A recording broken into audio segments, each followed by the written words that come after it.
gue gak ada videonya. Kan nemu aja. Ada videonya tuh? Iya, baru lihat lagi. Aduh. Lucu. Gue tuh sebenarnya dulu agak curiga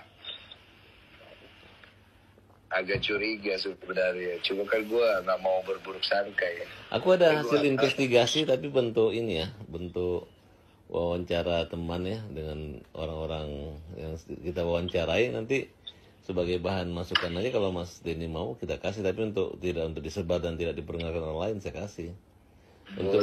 Untuk lebih mengetahui karakter orangnya kan. Karena kita ini kan mau perang nih. Kalau perangnya kita harus tahu arahnya, sana gitu kan, nggak bisa gitu. Iya, ini sayangnya kemarin mediasi gue nggak berhasil aja nih, anjing nih. Kenapa dia nggak mau ya? Aja. Ya, maaf ini ya para dia, gue maaf ya, dia agak, ya pasti feeling gue dia agak baper sih sama lu juga. Dan dia juga agak kecewa dan baper juga sama Agus sih menurut gue ya. Kan saya itu nggak mau kan pertama ya oke lah saya mau, tapi saya pikir-pikir lihat dari nadanya Mas Denny kan, saya pikir ngapain saya maksa motor, kan saya nggak penting bagi saya itu, ya kan, betul nggak Mas? Benar itu benar. Karena gue masih melihat itikat baik lu di situ ada. Gue apresiasi banget.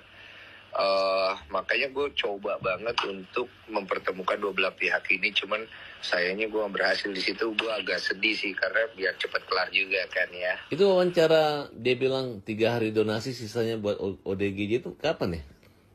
Itu wawancara udah sebelum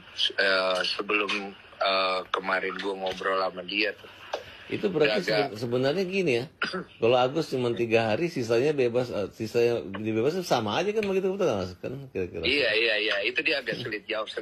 Sengaja gue masukin tuh buat bahan lo.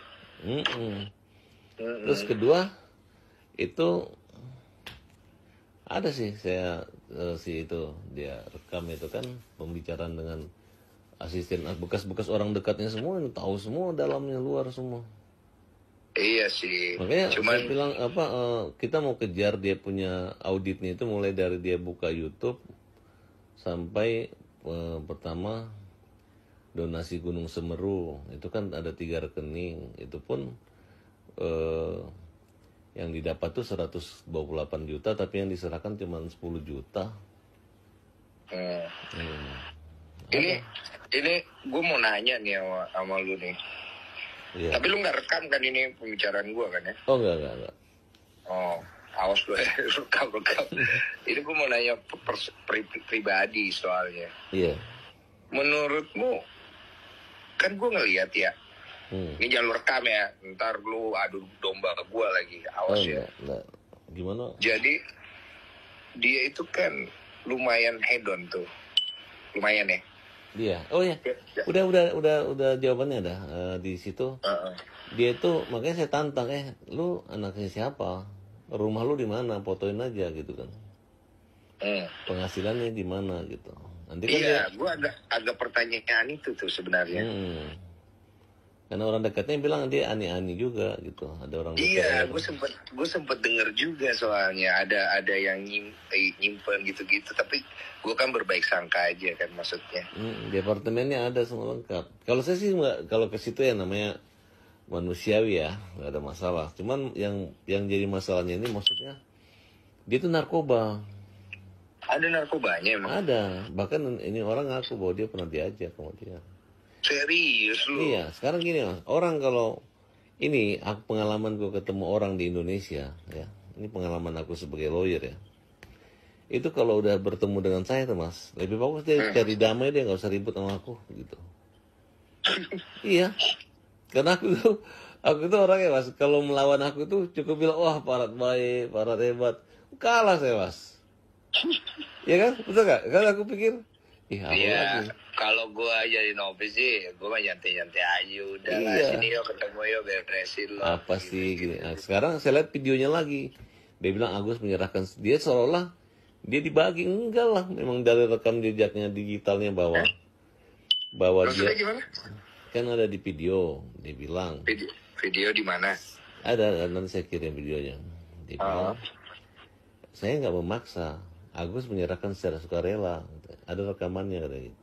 Iya, yang uang 1 miliar itu kan. Iya, tapi tidak. Tapi awalnya lain. Awalnya hanya mengecek mutasi. Tapi tiba-tibanya kesananya namanya orang buta ditransfer. Tapi ada WA-WA-nya. Wancam akan dinsos. Saya ini lengkap kan yang saya kirim ke Mas itu. Percakapan itu. Tapi tanda tangan Agus kan. Cep jempol. Dia orang udah malu Mas. Mau dilaporin ke Cep Densos. jempol. Ya tapi kan dia Berarti malu. ada bentuk intimidasi. Tapi intimidasinya ini enggak intimidasi yang artinya itu boleh gitu loh dilakukan, melaporkan dia kalau misalnya dia tidak. Oh, ya. Kami sudah gelar di Polda memang tinggal hanya butuh apa? Hanya butuh somasi dia balikin. Kalau dia nggak balikin udah terlapor dia. Bisa masuk sampai tersangka. Oh, pasti. Lu pastinya berapa persen? 1000%. Aduh, jangan gitulah. Sekarang gini Mas, saya mau tanya, donasi itu apa artinya? Donasi itu artinya sukarela ya? Ya, semangat sukarela, ya kan? Ya. Sekarang Agus ini kan nggak minta dia, dikasih dan biasa jumlahnya pun wajar. Tunggu. Lu kalau konteksnya nggak minta, di podcast gua yang pertama itu ada meminta bantuan loh. Iya, maksud saya ini lainnya. Kalau namanya orang buta, kecuali ada orang buta nggak ada orangnya, ini kan ada, wajar, itu namanya sedekah biasa. Oke, kalau konteks itu. Oke, lanjut. Nah, tiba-tiba udah dikasih, ya. Iya. Tiba-tiba ya dia harusnya menikmati uang itu. Nah, cuman caranya Nopi ini kan pintar. Dia mau bilang, wah gue 1,5 BPJS, katakan. Orang takut. Oh, gue disuruh. Tunggu. Seberapa besar sih tendensinya dia mau ngambil uang donasi? Oh, sekarang dari video yang terakhir itu, coba ini yang saya kirim ke Mas ini videonya ini, jelas-jelas kok dia ngambil. Tapi kan dia nggak pakai. Jawaban Nopi setelah tahu akan dilaporkan Agus dan minta mengembalikan uang yang telah dikembalikan Nopi, aku kira semua sudah selesai dari Agus sendiri mengembalikan uang yayasan tanpa ada paksaan. Kita ada rekaman suaranya gitu ngomongnya Mas.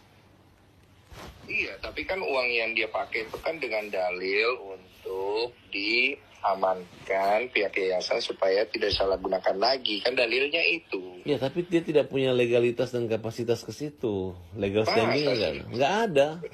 Kalau legal standing nggak ada itu. Nggak ada. Bagaimana berarti legal lebih ke moral aja ya?